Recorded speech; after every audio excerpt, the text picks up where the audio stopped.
Welcome to this episode of Inside Tulsa Athletics. We have 7 great guests today to talk about everything from lightning to tennis and track. So when we come back, we'll have our first guest.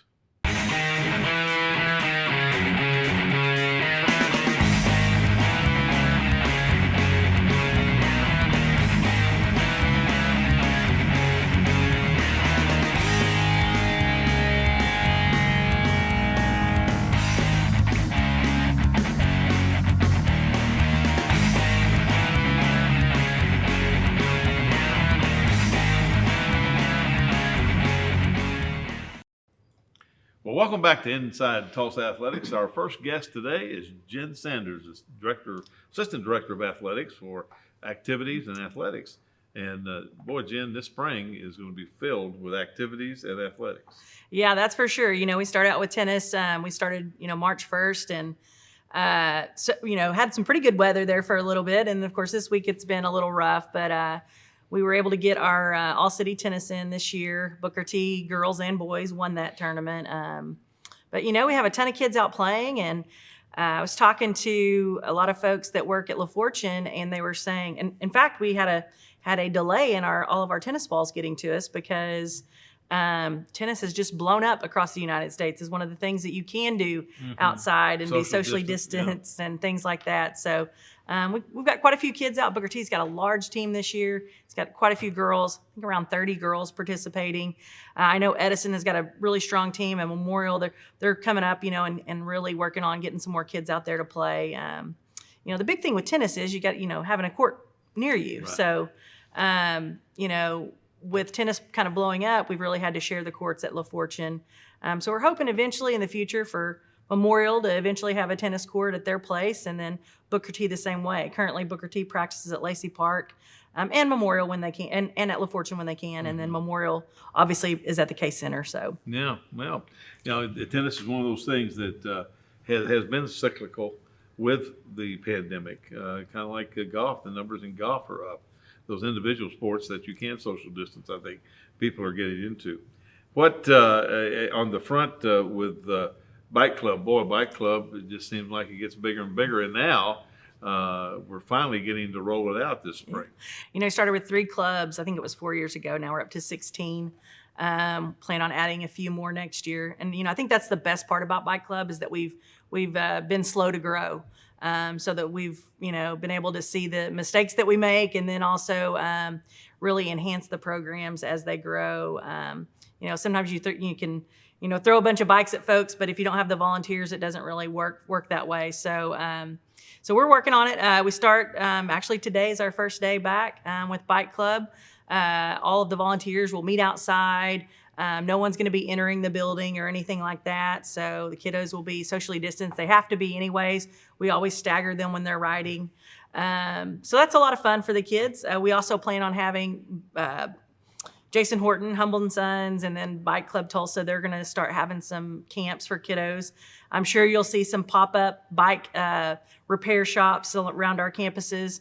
We try to do that in the spring as well, where Jason and Mike and all those guys, they come out and they, and Adam put the bike pop-up shop, and kids from around that area or in that neighborhood can come and drop their bikes off and get new tires, new tubes, new brakes if they need them. So, it's been a really good opportunity for our kids to get out and ride bikes, and we're excited that it's getting started back again. Well, I think one of the things that's great about that program is it's really educational based. I mean, the kids are learning bike safety and how to participate and how to even walk on sidewalks and who has the right of way and all those things that a lot of kids don't. Right. Because a lot of the kids don't have bikes. Correct. And, we know that, kids that are good bike riders and understand the rules of the road end up being good drivers. Lord knows we need some good drivers here Absolutely. in Tulsa. So, so we're excited for those kids. And like I said, and the pedestrian safety is huge as well. We hear almost every year of a kid getting hit on a bike or a kid getting hit on the road. And really focusing in on that bike and pedestrian safety for our kids is a large part of just keeping our kids safe. Absolutely. So, it's been a good program, and we are so excited to always partner with Mike, Adam, Jason, Lance, all the guys at Bike Club, and the work that they put in is unwavering. The volunteers that they gather to come to our schools and be mentors for kids is, there's no amount of money you can put on that. Well, we certainly appreciate that, and you're right. That's not something that we could afford if we had to actually pay a professional to come in. These are professionals that are donating their time to our kids, and what a great opportunity. Another challenge you've had, supervising the physical education for the district, all of our schools, all of our sites. Walk us through how that all went down with Zoom physical education and now in-person physical education. We were definitely, teachers had their cameras up, videoing themselves doing, exercises and creating games. I'm amazed at all of the technology skills that our PE teachers gained or already had during this pandemic. And they were able to kind of showcase some of that. We had teachers that created games online. We had teachers that created games where kids could play interactively on Zoom. And now we're back in person, and I can't tell you the smiles that I see from our PE teachers' faces that they get to see those kiddos in person again. And, all of our kids are wearing masks, so our PE teachers having to really monitor students, make sure that, if they see a kid that needs a quick mask break, that they find a place to get that kid to a space where they're away from everyone and can take a quick mask break. They're definitely utilizing the outdoors. Many of our PE teachers said, we've had great weather so far, and hopefully it continues, because they are able to, put kids in different pods so that they can use equipment. Because, many of the guidance says, you shouldn't use any equipment unless it's only used by 1 or 2 students. Well, we've been lucky here in Tulsa to where we've had bond issues that has provided our PE teachers with equipment. So, we were kind of ahead of the game. I actually talked to some folks in Oklahoma City who were struggling with that because they have no budget for their physical education classes, where we here in Tulsa, it's provided through our bond. So, we appreciate those taxpayers and all they do to pass those bonds and make sure our kiddos can stay active and learn to be healthy adults. That's really been a great thing that has always been included. I know the 9 years I've been here, there's always been money out of the bond for that. Well, in the last minute, you also supervise volleyball. We had volleyball season this year in February and March. Yep. But we go back to our traditional. But this summer, we're going to have our volleyball league for our high school program. Yeah. Last year we kind of set up our own league because we obviously didn't want to go outside of Tulsa Public Schools in regards to the pandemic, and we knew we could control our situation at Tulsa. So we did that, and the volleyball coaches loved it. So we've decided this year to go ahead and do that same volleyball league. I had every school in Tulsa will be participating in our league. So that's pretty exciting. I've also talked to a couple of our cheer coaches, and they're going to be having some cheer camps, home cheer camps at their places. So we're excited to be the host. We have great facilities. There's no reason for our teams to, travel and go outside when they can play at home here in Tulsa. Right. And it's easier for our kids to get there. So I think it's really important that we showcase our facilities and allow that to happen here. Keep our kids home. Well, that's great. Right. Well, thanks for being here. And when we come back, we'll have Keith Hines, the head tennis coach at Edison Prep. Which one of these items can be recycled in the city of Tulsa's blue recycling cart? Mini blinds, hanger, plastic bottle.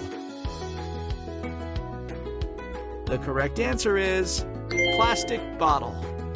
Plastic bottles and jugs are great for the city of Tulsa's blue recycling cart, but mini blinds and hangers should be thrown away in the gray trash cart. Learn more at tulsarecycles.com.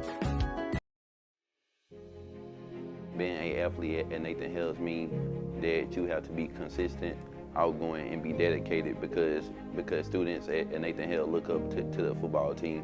Being an athlete at Nathan Hill has taught me to be confident and disciplined and always to be open-minded and always ready to work with people no matter how difficult it is.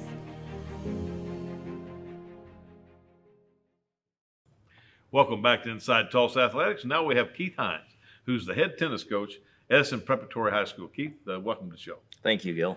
Well, I tell you what, Keith, last spring was quite a deal when we had to do away with the season because of the COVID, and now we start out, and the weather has been interesting. Yes. Wet weather and cold weather and everything else. But as you get into the spring season, let's talk a little bit about the Edison tennis program and where you've got it today.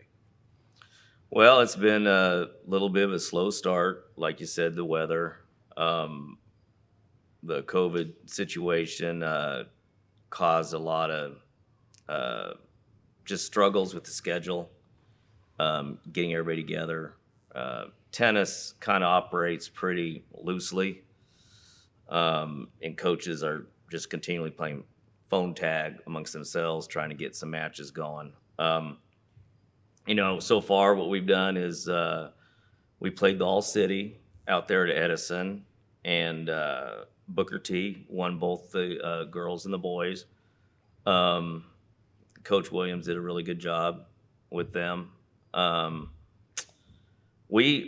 thought my kids did good. I only got to see the boys because we had the boys at Edison, and then my partner Shannon Coffey had the girls out at La Fortune, and so I didn't get to watch the girls. We had some pretty good results for Edison on the girls. Allison Drew got second at 2 singles, which was good for her. She's a senior, and she's not going to get to play much singles this year. She'll end up playing doubles. But we had a COVID situation with her partner, so that's why she had to do that. The boys are the only ones I got to see, which when you run those tournaments, you don't do a very good job of coaching. But so all I could really do is observe. And I thought all the points I got to actually see, I thought my kids competed very hard. A lot of stuff to work on. I mean, it just seems like just getting everybody back out after the distance learning. I think, but we're in the same boat as everybody. Everybody's behind on skill level. But I thought my kids really chased after balls pretty good. It just seemed like whenever we got into exchanges around the net, we'd be in there. I can't fault them, but we'd miss that third or fourth ball.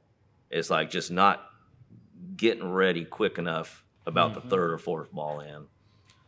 So, and then spring break hits, and so it's just You start tough. all over again. Yeah, so it's like yesterday we had rain, and we have a tournament tomorrow. It's our tournament, our fundraiser. And I told the kids, I just met with them in the classroom and basically apologized on the coaching, just not being able to work with them.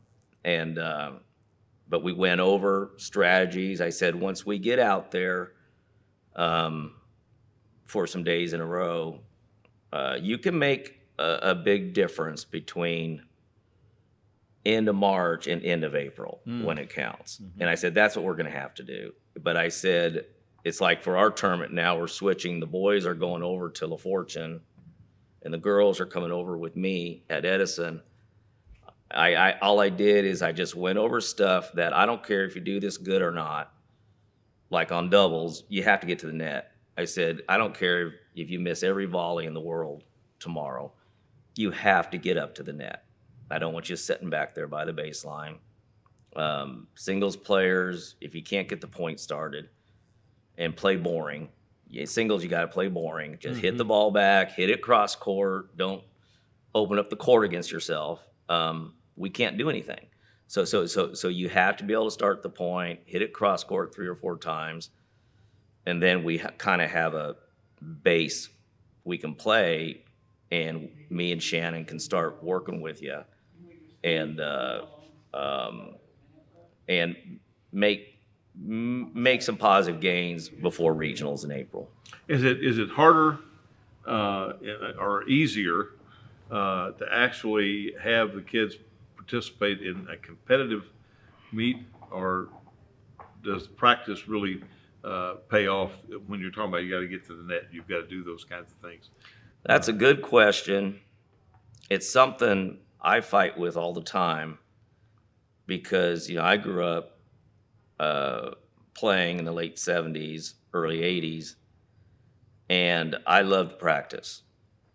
I would practice, and my teammates would practice, and we'd practice after practice. Mm-hmm. It's different now. And I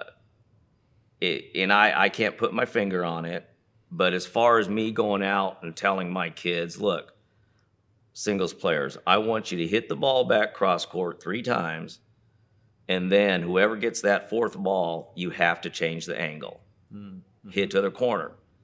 Well, if you don't sit on the court, all of a sudden they're doing something you didn't even talk about. Right. It's like what happened. You can't walk away. Yeah, tough to simulate. Right. Yeah. We're back in the day, we bought into it. Yeah. Now it's like you actually get more done if you tell them, play a set. Yeah, exactly. Play a set, and this is what you're working on. There's something with now they have a hard time staying on task. Right. Doing a boring drill. Yeah, they don't want to be boring. But that's how you get better. Yeah, exactly. So as a coach, it's so what I do is I put them out there, and basically they have a format they follow. Okay. And if I don't get to go talk to them, they're within 15 minutes they're playing each other. That's what it is. Play a match, and then all right. Well, listen. Well, glad you're here today, and good luck with the weather, and get those kids ready. Okay. And when we come back, we'll have Steve Friebus, the coordinator of sports medicine. Which one of these items can be recycled in the city of Tulsa's blue recycling cart? Glass bottle, string lights, ceramic mug. The correct answer is glass bottle. Glass bottles and jars are perfect for the city of Tulsa's blue recycling cart. But string lights and ceramic mugs should be donated or thrown away in the gray trash cart. Learn more at tulsarecycles.com. Being an athlete at Booker T. Washington has taught me to carry myself with class as an athlete, student, and friend, and to have responsibility on and off the field. Being an athlete at Memorial High School has taught me to be a better person, because when you play sports, attitude is the main thing you have to deal with. Not just your own, but other people's. It also teaches you to be the bigger person.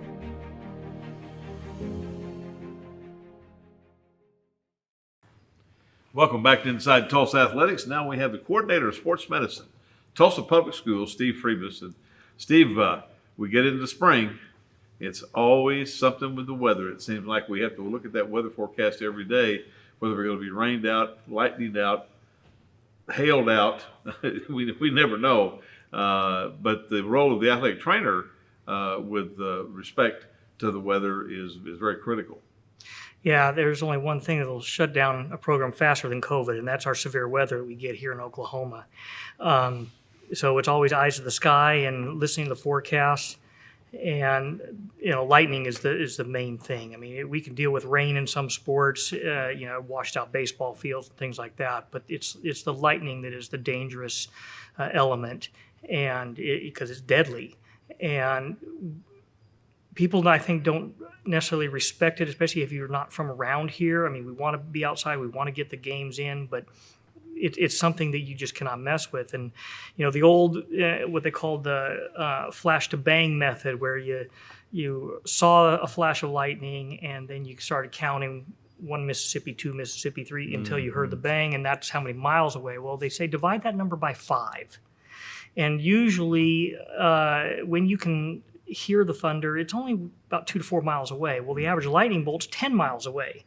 And what I like to put that in perspective for people who live in Tulsa, Webster to East Central is 10 miles. McLean to Memorial is 10 miles. Mm-hmm. And so it could be completely sunny where you're at, and you're thinking, oh, no big deal. We still got some time. That lightning bolt can be over one area and reach out and zap somebody. And depending on the venue, the sport, how long it takes to clear, if you're trying to tarp a field or if you try to get people back to their cars, depending where the parking is, you can't wait till that first lightning bolt hits. And that's one of the safety things that we have at our schools, Tulsa Public Schools. We have Thorguard. which is not a lightning detection system, it's a lightning prediction system. And so when it detects that the elements are ripe for a discharge, it'll send out a long single horn.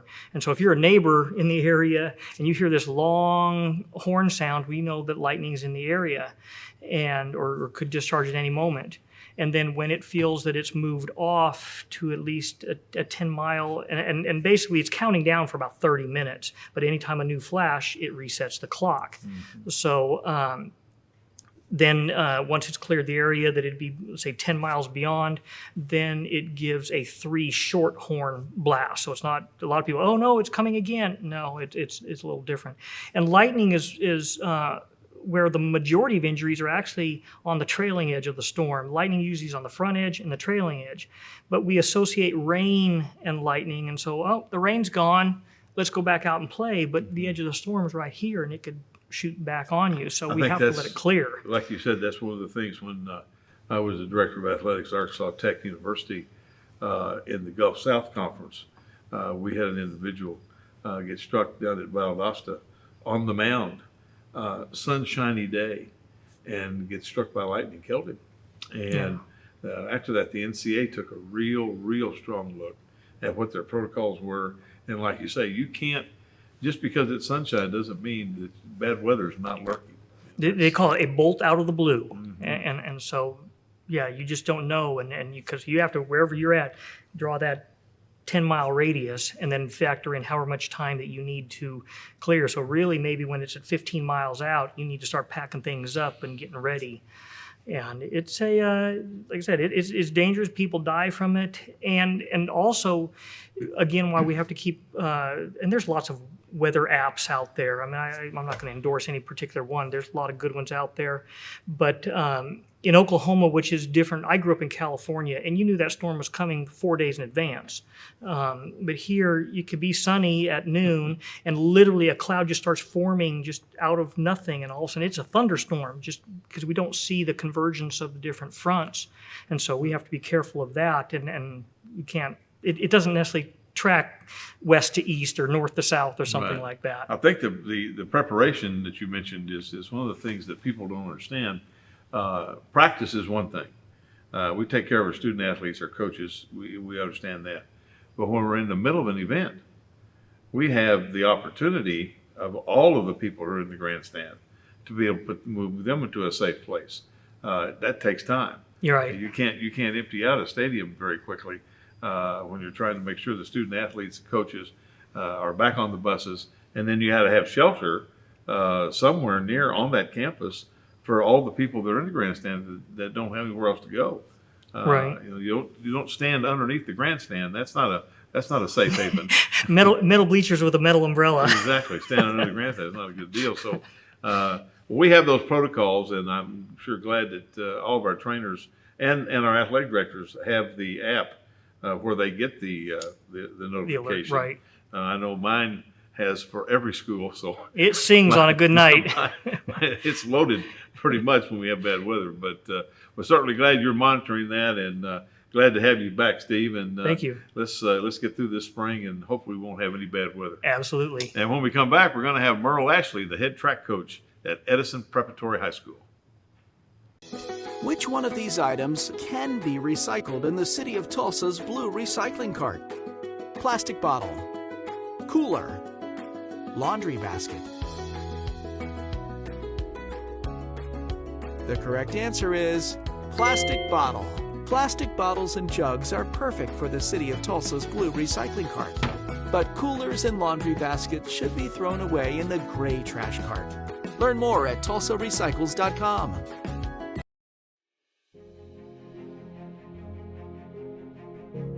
Being an athlete at Edison High School has taught me to work as a team rather than as an individual. Whenever you're on a team, you have a special bond with each other. You know you can rely on them in a time of need, whether on or off the court. Whether it be a shoulder to cry on or advice on how you can improve, you know your team will always be there for you.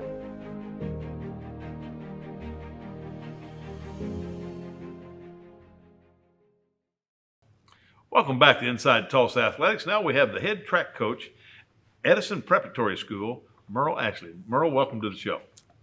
Great to be here. It's great to be in the spring, and we're back outside, hopefully. Huh? Absolutely. It is so much better than sitting in front of the camera all day. Well, it's been a year, literally a year, since this thing shut down. And your season last spring was one of the ones that was the benefactor of not having a season. Right. That was so difficult for those kids. How did you make it through that as a coach, not having that season? Well, it was pretty tough. We had started off pretty good. We got a chance to go to 2 high school meets, and we were in the middle of a meet when we got the call about basketball. So it was kind of tough. It's like, wow, so what's going to happen? Our middle school actually went to a meet, and our little 7th grade girls just dominated the entire day. And so we were looking forward to that process, and then all of a sudden it's over. And we go into spring break, and then we don't come back. So it was really tough not to be able to continue because we looked like we were going to be in a pretty good position on both high school and middle school. And so staying in contact with those kids with that kind of open-ended, because as we all recall, it was, well, we're gonna get back in 2 weeks, and we're gonna get back in 2 weeks, and then 2 weeks became 2 months. And right. Yeah. Finally, we didn't even get back in the fall. So you go into fall with the cross country season, and how did you navigate through that with all the Zoom and non-in-person instruction? Well, actually, I'm not the cross country head coach, but just being in contact with the kids and showing up at meets, we communicated that way more than anything else. Our cross country program is looking pretty good with the ladies that are running the program. And so keeping in touch with them, contacting kids through them, and then knowing what's going on, what sports our kids are going to move to after cross country and things like that until the spring was done through the coaches, also through the Zooms. When I had kids enrolled in track, we'd Zoom. First semester kids would come to school and practice, and so we were able to keep in contact with most of them that way. I think I really appreciate Dr. Guest and our Board of Education for allowing us to go ahead and have practice when we're having in-person instruction. That took I think a great deal of courage on their part to do that. Yeah. We certainly thought that it would benefit our kids to have that on a day-to-day basis. Mm-hmm. It was very important, I think, for their mental health to see one another and see their coach and so on, and not be cooped up, like you said, in the house all day long in front of a screen. So we get back, and we're back now in person for the most part, instruction, and now we start track season. So how has that start been? The start looks pretty good right now. We've had a couple of kids from last year. One of them, Julian Paul, one of our sprinters, ended the 2 meets that we were able to compete in last year. Julian was leading the state in the 100-meter dash time-wise. We come back, he's still in the top 10 right now, and he's one of the best sprinters, I feel, in Oklahoma. He's also one of our top soccer players, so he's kind of crossing over between the two. So we're making that work, and he's looking pretty good. We also have a few young kids freshmen that are showing really good progress. Zach King, one of our 9th grade 800-meter runners, he's a top 10 kid right now. Our girls program is looking strong. We have a couple of young ladies, Clara Shirley, and Devin Dotes, that are looking good in our 800 mile. So we're competing pretty well. And also our middle school program, especially our 8th grade girls, is looking pretty good. We have a couple of young ladies, Lucy Fincher and my brain's going out the window. Gwen Myers. They are 2 of the top athletes in their events. Gwen is hard to beat in the 800 mile, has not lost a race this year, cross country or track. And Lucy is our top sprinter. She won the meet at Tahlequah in the 200 and finished 2nd in the 100. So we're looking pretty strong right now. I think we're going to be able to compete real well, both high school and middle school. That's usually a pretty good meet. It's strong. It's a very strong meet, and for them to show what they did at that meet, our 4x800 girls also in the 8th grade, we won the meet by about 100 meters. Oh my so goodness! We were really strong at that one. Yeah. Gee whiz. Well, as you look forward to your high school season, what's a big meet that's coming up for you? Well, we're going to this Friday. We're headed to Okmulgee, which will be a pretty good meet. But our biggest meet, I believe, will be when we go to Coweta, because we'll see a lot of the teams around this area on the 2nd. When we go there, it'll be a lot of the 5A teams from the regional area. So we'll see a lot of the teams that we'll probably face in our regional. So that'll be a pretty good meet for us. Yeah, I think Steve told me the other day that we have 8 of our teams will be at Okmulgee Right. this weekend. So that should be good representation Definitely. for TPS. Well, as we get ready to wrap it up, what do you think? How will you compete at the regional state level? Right now, looking at what we have started with, I think we're going to be pretty good. Once we are completely solid, because we just got our basketball players, we will compete in the boys' side in every event except the throws. We have a really good pole vaulter, Grant Yost. I think he may be regional champ depending on which regional we go to. Of course, with Julian, and then our short relay and our 4x4 and 4x8 are looking pretty good right now. We're ranked high and did not have 2 of our best runners at Holland Hall. So I think we're going to be pretty good this year. Well, fantastic. Well, thanks for being here today, and good luck this season as we try to get them back outside and have a track meet or two. I think that'll be a positive thing for our kids and our program. And thank you for having me. Appreciate it. You bet, Merle. And when we come back, we're going to have Michael Parish, who's the head basketball coach, but also the head golf coach at Edison. Which one of these items can be recycled in the city of Tulsa's blue recycling cart? Air filter, cardboard box, toy car. The correct answer is cardboard box. Paper and cardboard are perfect for the city of Tulsa's blue recycling cart. But air filters and toys should be thrown away in the gray trash cart. Learn more at tulsarecycles.com. Athletics is so important at Tulsa Central because it's an outlet for some of our kids there. They get a better opportunity to basically give back to our community. At McLean, the sports is what mainly drives a bunch of the students to come to school every single day and work hard because they want to be able to come from the classroom to the field or the court and show at what they're good at.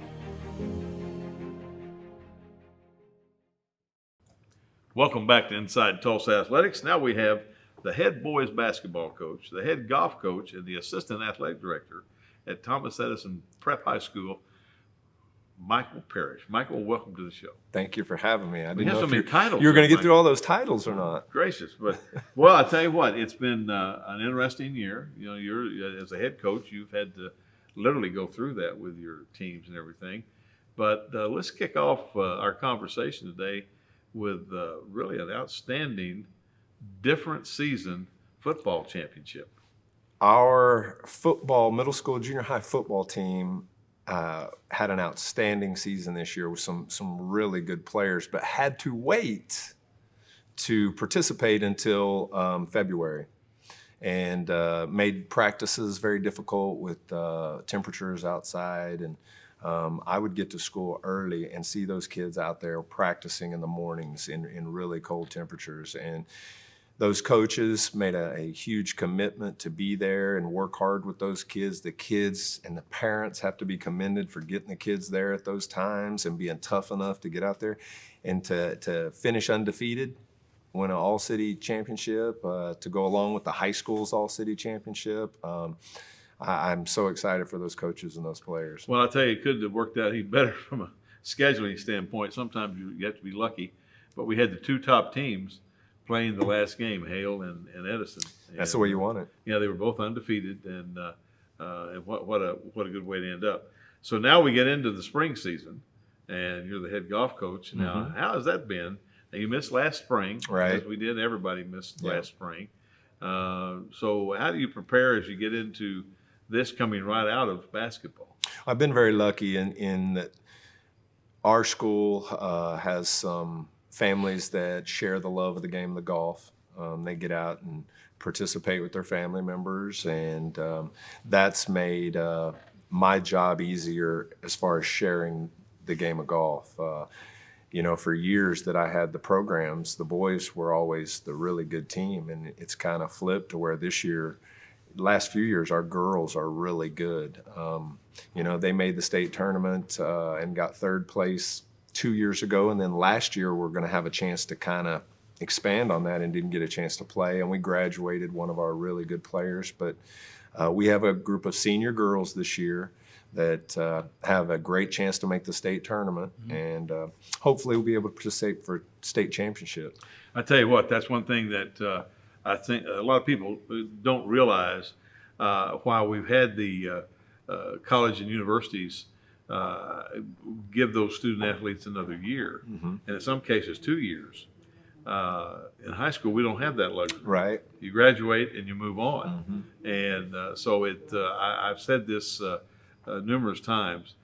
What an unfair opportunity for this year's seniors, last year's seniors who missed the season, but this year's seniors, because a lot of the institutions where the NCAA had afforded that extra year of eligibility, those kids have stayed. Right. And that means there's less grant and aids, less available, scholarships available. And it is very difficult. I see that a lot more with the basketball side of it than golf. And these kids, they're out of high school and there's no scholarships to be taken. You really have to grind out and maybe go to school for another year and hope, keep your dream alive in basketball and try and play again after that. It is different. What really hit me, Mike, was this year's signing date. The 9 years that we've been here, we've had it every year in the February date, and we usually average between 65 and 75 student athletes. 23 this year. Wow. 23. And I'll tell you another thing, Gil, that people I don't know that they realize is academic side of it. The economic side of it. We were able to participate and blessed to do so. But with free admittance and no concessions, and when you start to look at the possibilities for next year to go to team camps or, to purchase the uniforms or, to feed your kids, you didn't make any money from normal ticket sales or concessions. These kids are paying a price for years to come. Oh, yeah. And trying to find remedies for that is hard. The residual effect is incredible that this pandemic will have on athletics in general at every level, even at the highest level. I was anxious to hear when Abilene Christian beat Texas. I heard the commentator on the radio after the game was over and said, "Well, it's interesting. Abilene Christian's budget is $8.5 million, and the University of Texas spends $145 million." I wonder what the basketball recruiting budget is compared to each school. It's more than the whole budget. Unbelievable. At Abilene Christian. That shows what a great upset that really was. Oh, it was, and to be able to put those kids on the floor. Well, as you get ready to get into the golf season, we've only got about a minute left, but what are you looking forward to here? We've got good players. Our boys team, Anthony Manapella, as a freshman, made state. Right now he's playing at a 2 handicap. He's getting close to being a scratch golfer, really good. Girls side got a team that's really good with the girls. So hoping to play the regional at Pryor, and then the boys actually get to stay here at Meadowbrook for the state tournament, but the girls will go down to Durant. State tournament will be down there. So I played that Durant course with the former Southeastern athletic director Don Faro back in the day. It's an interesting track. Well, it's a long way to travel. Yep. It'll be long 2 or 3 days for the girls. So hopefully we'll get a chance to go down there during that week and get a practice round in. That'd be great. Well, Michael, thank you for being here today, and thank you for all that you do over at Edison. You have a few jobs to get done on a daily basis. Helping Tony and that crew over there, the Eagles. And when we come back, we're going to have John Timmons, who's the head soccer coach at Rogers. Which one of these items can be recycled in the city of Tulsa's blue recycling cart? Mini blinds, hanger, plastic bottle. The correct answer is plastic bottle. Plastic bottles and jugs are great for the city of Tulsa's blue recycling cart. But many blinds and hangers should be thrown away in the gray trash cart. Learn more at tulsarecycles.com. I love Will Rogers Athletics because it helped me physically, spiritually, and emotionally through all the journeys I've been through at that school. All of the support staff helped me a lot, and it's just an amazing school. Athletics at Will Rogers changed my life because it became a second family. With the support of my coaches and teammates, it's helped me gain confidence, work as a team, and will help me in college and in life. Welcome back to Inside Tulsa Athletics. Now we have John Timmons, the head soccer coach, Will Rogers Ropers. And John, welcome to the show. Thank you. Well, I tell you what, last year we didn't have spring season. Well, we had a real short one. Yeah. We got a few scrimmages in, and I think we were lucky. We went to a really early tournament that we didn't get to finish when they decided to shut everything down. But we actually played 5 games where most teams played 1 or 2. 1 or 2, yeah. You know, but we'd gotten off to a really good start. So the kids were really disappointed because they were pretty excited about the season. I bet. And one of the things that we've talked about with other coaches, it's missing the spring season was really, really bad for those senior kids. Oh, yeah. Who wanted an opportunity maybe to be seen and be played at the next level. And now this year, because the NCAA has given all of those student athletes that are on campus an extra year, there's fewer grant aids available now. I was thinking about that the other day. Yeah, you know, and I think what brought to my mind, I said this earlier, usually we have 60 to 70 on National Signing Day. This year we had 23. Yeah. And it's because there just weren't any grant aids out there. Well, not as many spots. Nope. Well, as you get ready to get into your season, let's talk about how's it look so far? Well, you know, we've got really a good opportunity. We only graduated 4 seniors last year, so we had a lot of players coming back. I believe we have 11 seniors, and that's a pretty good size, pretty good number for soccer. And then we've got some younger players that are pretty good. So we feel like we've got a great opportunity this year. But this has been a real difficult year, you know, because of many things. One of the things that, from a coaching standpoint, you know, in dealing with what we have to deal with every day is we have more kids that are working more because of the situation. In the schools, not, you know, being on the distance learning and things like that, they took those opportunities to work more. And so we're juggling a little bit more of that, but, you know, it's working out. You know, it's just a little bit more challenging. It is a shame that, you know, we have a lot of those students that do, they're not working for extra money. They're working they need to work to help yes. The family. And so we have to take that in consideration. Absolutely. So as you get ready to really get into the crux of the season now, who are you going to have to beat in your area district to be able to qualify to go to state? Well, East Central set the mark for several years in the district that we're in, so don't know why I would think it'd be any different this year. They've got a great tradition there. Connor does a great job there. The kids, you know, believe in the program there, and they've had it rolling for quite a while. Josh Diamond, you know, kind of got it started, and Connor was helping him. So they've had a lot of consistency over time there. I think that helps. But it seems like you know, when I go to all the schools, it seems like I get to Rogers. There just seems like there's an excitement there on the staff, the faculty, and there is everything. The construction that's gone on, yeah, so on. It seems like everybody's upbeat. Well, I just think that we got a better group of adults working with kids in the classroom and in extracurricular activities maybe than they've had in the past overall.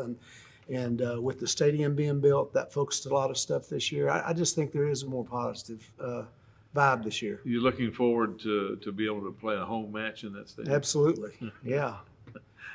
I hope we can do that. We've had a water line problem at Will Rogers Stadium, and they're endeavoring to get that fixed. And the worst thing about it is that it encompasses the fire protection program. Right. And you got to have fire protection if you have an enclosed building. Of course, we have some very nice facilities, weight room, training rooms, dressing rooms, VIP lounge, press box area and everything that can't be occupied at this time Right. until we get that fixed. But we're working on a way to be able to go ahead and play matches in the stadium. Right. The score clock is wireless, so it doesn't necessarily have to be in the press box. It Right. can be in the grandstand somewhere. So, and hopefully we can get that work done and get that facility back open. But so as you look to the future of soccer, you got 11 seniors. What does it look like for next year? Well, not too bad. Our junior class is also pretty talented, and our sophomore class is fairly talented. So it looks pretty good. Well, that's good. It seems like as it continues to grow, I think we hit a point when we had the Roughnecks in town, where it was unbelievable the number of kids that were playing. Right. And then when they left, it kind of went down a little bit. But it looks like to me it's back on the upsurge. Yeah, I think, and not just in Tulsa, but nationally, there's been some steady growth, and we've had an influx. We're a nation of immigrants anyway, and Right. so we have an influx of people that have a background in it, have coached in it, have played in it. So I think with that and the kids here just starting to play, I think the basic understanding of the game and some other things have all kind of evolved and improved. Well, that sure is good. I hope you have a good year. And, Well, me too. But we should keep have a pretty everybody good healthy. year. Yeah. And so, in the last minute that we have here, do you have some potential student athletes that can play at the next level? Yeah, we've got a few. The seniors this year, there's several that have that opportunity if they want to pursue it, and look that way. There's some people that are inquiring about them right now. How many opportunities? Are there a great deal of opportunities at the collegiate level in Oklahoma? Well, there's probably more than you realize now. There aren't as many as there is on the East Coast and the West Coast because they've got the ACC and the Big Ten and the Pac-12 and all that. They're real established in soccer, boys and girls. And but there's a lot of we've got Tulsa, ORU, as far as bigger schools, as far as Division I, and then the next level, the Division II schools. They almost all of them play, and then you've got your NAIA groups. But you've just got a lot of smaller schools that are offering it, and it really takes less money to run the program, so they seem to like it. You bet. So I know we there started are opportunities. When I had Charlie Mitchell as my coach at Northeastern. We'd had the men's program for about 3 years, and we started the women's program when he was there, and certainly was a great addition to our program. Well, John, I'm glad you're here. Good luck this spring. I hope you have a great year. And when we come back, we'll have Mick Wilson, Deputy Director of Athletics for the Tulsa Public Schools. Which one of these items can be recycled in the city of Tulsa's blue recycling cart? Plastic bottle, cooler, laundry basket. The correct answer is plastic bottle. Plastic bottles and jugs are perfect for the city of Tulsa's blue recycling cart. But coolers and laundry baskets should be thrown away in the gray trash cart. Learn more at tulsarecycles.com.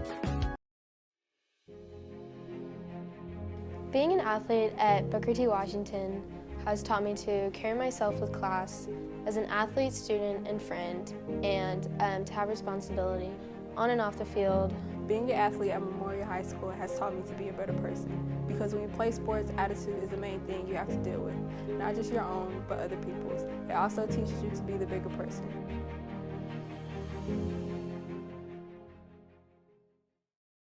Welcome back to our last segment today. Mick Wilson, Deputy Director of Athletics for the Tulsa Public Schools, is with us. And Mick, we made it through basketball season.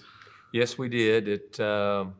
To say that we were disappointed a little bit this year might be a little bit of an understatement, but I tell you what, our coaches worked hard. It was one of those years where it just didn't seem to go our way, and we've had it our way for a long time, Gil, so we've been spoiled. But no slight to any of our coaches or any of our programs. They've all worked hard, and the kids worked hard and did a good job. It was just one of those years where we just didn't quite get to where we want to go, but we've been awfully spoiled. Let me just say that. I think your son made the statement that it was the first time in the 9 years that we've been here together we didn't have somebody playing on Saturday. It was that, but again, I know all our coaches worked hard. They're disappointed as well. I've spoken to several of them, but we'll continue to grow our program. We'll continue to get better. The tradition always seems to shine through in Tulsa Public Schools with our boys and girls basketball teams, and we'll bounce back to even a better year next year. Again, not that this year was any less than we expected, but we didn't have some breaks go our way that we normally have had. Right. But I really feel like that our coaches do a good job, probably the best in the state, and we'll be back and be stronger than ever.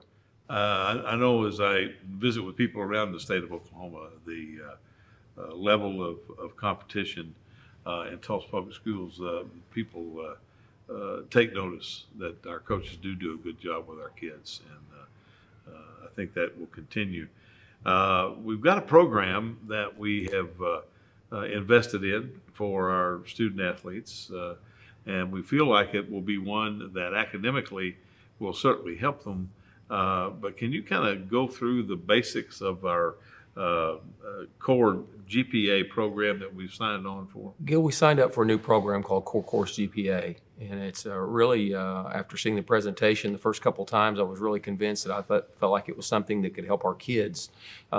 It's at no cost to the kids, which was the first thing that was really appealing to me.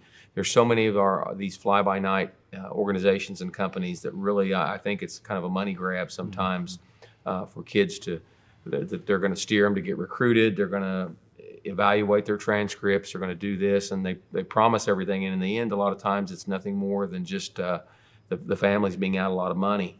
And so I really felt like, first and foremost, this was very, very, very beneficial to our student athletes, that they weren't asking them up front for money. And in fact, it was something that was really low cost to us as the athletic department that we purchased for each high school to be able to start this process. And the Core Course GPA is simply a site that you go to, and kids can go to it. They get the card. They actually, now the QR codes, they get in and they can download the app, and also the same thing on their computer, and go in and put information in, all their contact information, things like that, and then also sit down in front of a computer with their coaches and their counselors and put in their grades, put in their courses, and it automatically is uploaded to a site that communicates with the NCAA.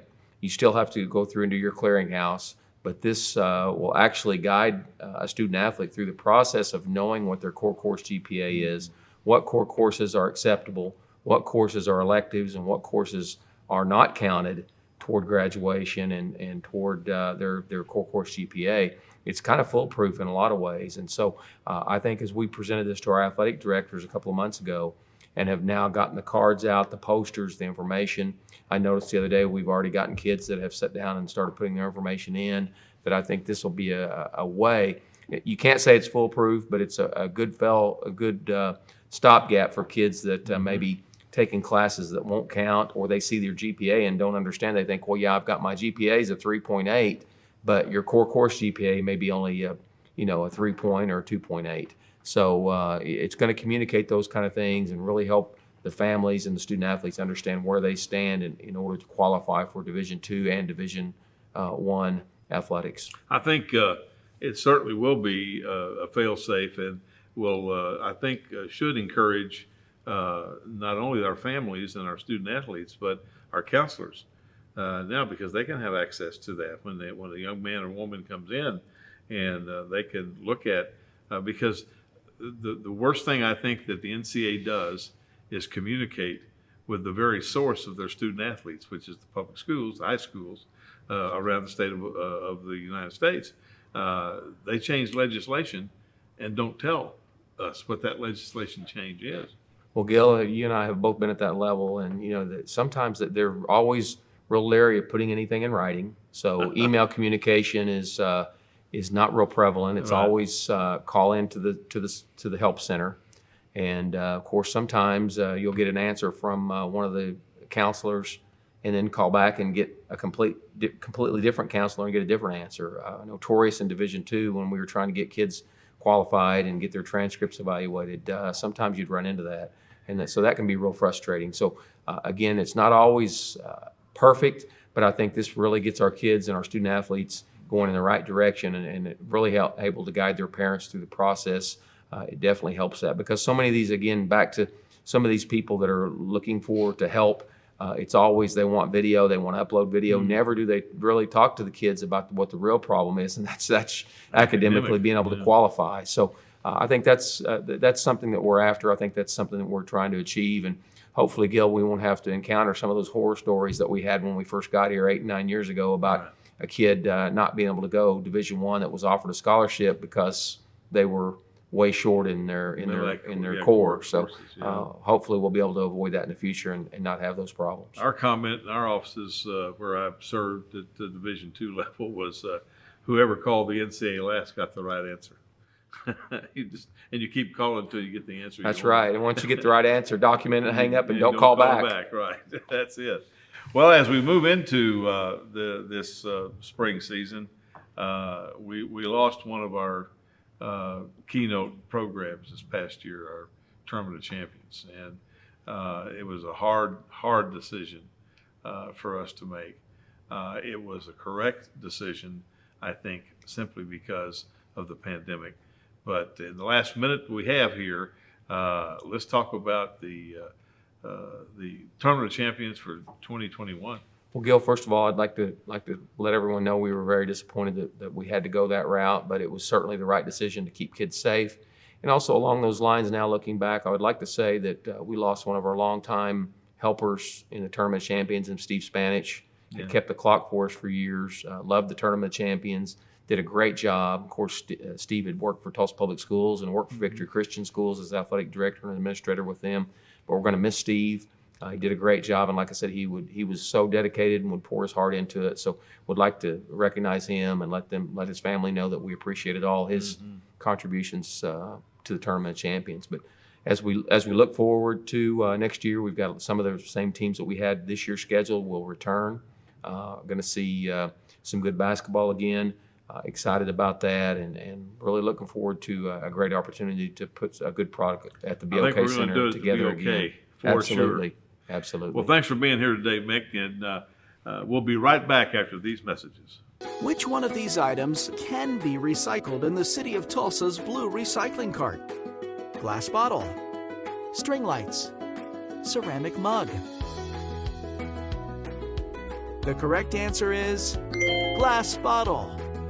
Glass bottles and jars are perfect for the City of Tulsa's blue recycling cart. But string lights and ceramic mugs should be donated or thrown away in the gray trash cart. Learn more at tulsarecycles.com.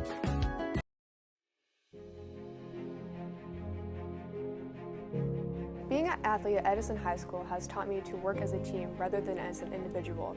Whenever you're on a team, you have a special bond with each other. You know you can rely on them in a time of need, whether on or off the court.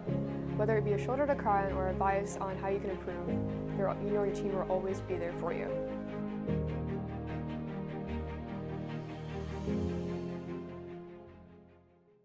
Thank you for watching today. I certainly hope you enjoyed this show. Had some great professionals on today that are leading our kids into the spring sports season. Very exciting time for our kids. Stay tuned. We'll be back in 2 weeks with Inside Tulsa Athletics.